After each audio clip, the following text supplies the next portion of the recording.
మేము ప్రతి నెల వారికి రెంట్ పే చేస్తున్నాం. ప్రతి నెల 5వ తారీఖు లోపల మేము 70,564 రూపాయలు ప్రతి నెల 5వ తారీఖు లోపల పే చేస్తున్నాం.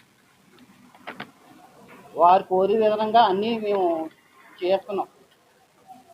ఏవైనా మున్సిపల్ బిల్డింగ్ నిర్మాణానికి అన్ని సంబంధించి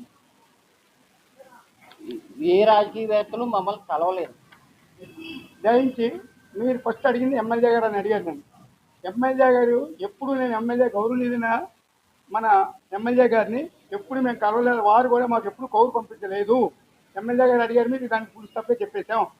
గౌరవనీయులైన ఎమ్మెల్యే గారు మొదట్లో దీనికి ఏంటి ఇది అన్ని లీజ్ ఎలాగ ఉందో ఏంటి అని అడిగినారు. దానికి మేము చెప్పినాము. దాని ప్రకారంగా గౌతమి కోఆపరేటివ్ సొసైటీ పేరుని మార్చుకోవాలని మాకు సూచించారు.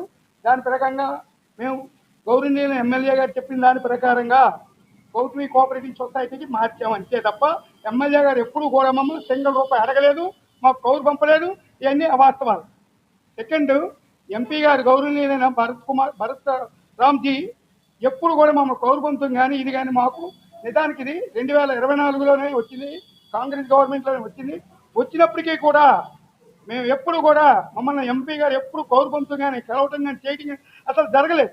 ఇవన్నీ కూడా గిట్టని వారు ఎవరో కల్పించి ఇలా దుష్ప్రచారం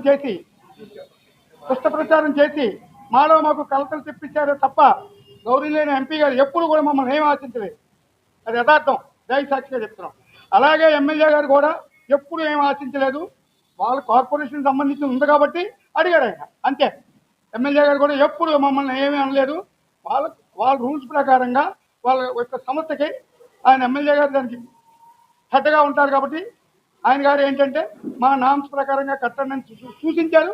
దాని ప్రకారంగా మేము ఆయన చెప్పిన దాని ప్రకారంగా గౌరవనీయుల మున్సిపల్ కార్పొరేషన్ వారు కూడా ఎప్పుడు మమ్మల్ని ఎవరిని పేపర్లో అనేకమైన రాస్తున్నారు. సింగిల్ రూపాయి కూడా మమ్మల్ని ఎవరిని ఎప్పుడు అడగలేదు, మేము ఎవరో ఇవ్వలేదు. నేను ఒక ఆయన హైదరాబాద్ ఉంటే ఒక ఆయనేమో పచ్చిపాళ్ళు ఉంటారు. ఎవరిని అడుగుతారో ఎవరిస్తాం. అలాంటిది ఏమీ జరగలేదు. ఎవరికి కూడా డబ్బు రూపంలో ఇవ్వడం అనేది పూర్తి అబద్ధం. యథార్థం ఏంటంటే చెప్పేది, ఏ ఒక్క రాజకీయ నాయకులు మమ్మల్ని డబ్బులు అడగలేదు. మేము ఎప్పుడు ఎవరికి ఇవ్వలేదు. మాకు కోర్టు వారు కట్టుకుంటానికి పర్మిషన్స్ ఇచ్చారు. ఆ కాగితాలు మా దగ్గర మేము చూపించగలుగుతాం. భరత్ గారు అన్నారు, ఇంకొకరు అన్నారని నాకు సమాధానం కాదు, నాకు తెలియదు. పడగొట్టేమైనా ఆర్డర్స్ వస్తే మున్సిపాలిటీ వాళ్ళు ఊరుకుంటారు సార్? హైకోర్టు వారు పడగొట్టమైన ఆర్డర్స్ ఇస్తే ఎవరైనా ఊరుకుంటారా? నన్ను అలాగలిగితే ఎలా చెప్తారు సార్? హైకోర్టు వారు కానీ పడగొట్టమంటే ఎవరైనా ఆపగలదువా? మమ్మల్ని కట్టుకోమని అయితే మాకు ఆర్డర్స్ ఇచ్చారు. హైకోర్టులో రిట్ పిటిషన్ ఎవరో వేశారు, దానికి మేము కౌంటర్ వేసాము. అది పడగొట్టమని కాదు కదా. మీరు అనవసరంగా పొలిటికల్ లీడర్స్ పేరెత్తి ఆయన అన్నారు ఈరోజు మాకు ఇటు ఎంపీ గారు గౌరవనీయ ఎంపీ భరత్ రామ్ గారు కానీ ఇటు మన ఎమ్మెల్యే గారు కానీ ఇద్దరు మాకు సమానమే. దీనికి ఏమీ లేదు. హైకోర్టు వారు మాకు పూర్తిగా కట్టుకోమని ఆర్డర్స్ ఇచ్చారు. పైన కట్టి దానికి కూడా జీపీఎస్ ఉన్నదా, దానికి కూడా మేము డబ్బు కట్టాము. 31/3 వరకు కూడా పన్ను చెల్లించున్నాము. కావాలంటే మీకు ఎవరికైనా పేపర్స్ కూడా ఇమ్మంటే మేము సిద్ధంగా ఉన్నాము.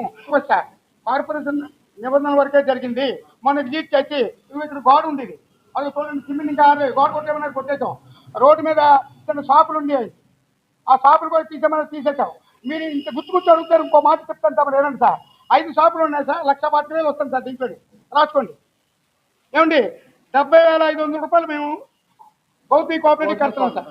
10,000 రూపాయలు వాచ్మెన్కి ఇస్తున్నాం సార్. 85,000 సార్.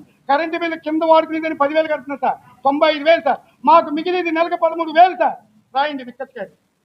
అంత కష్టపడి ఆస్తులు పొలాలు అమ్ముకుని కట్టారు సార్. ఇది కట్టిన పాపానికి చాలా లాస్ అయ్యాయి. అదైతే అదర్థం.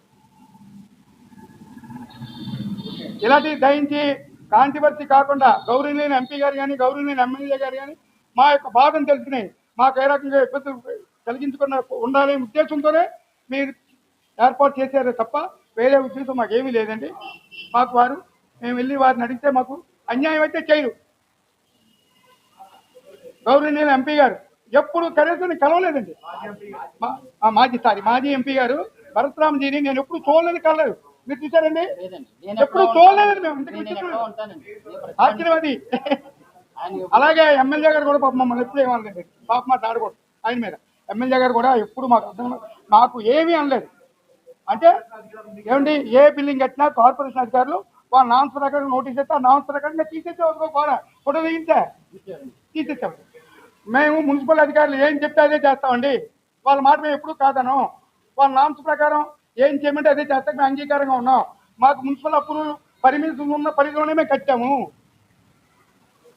ఓకే సార్, డ్రైన్ చేయడం తప్పు మాట్లాడితే మాత్రం సారీ.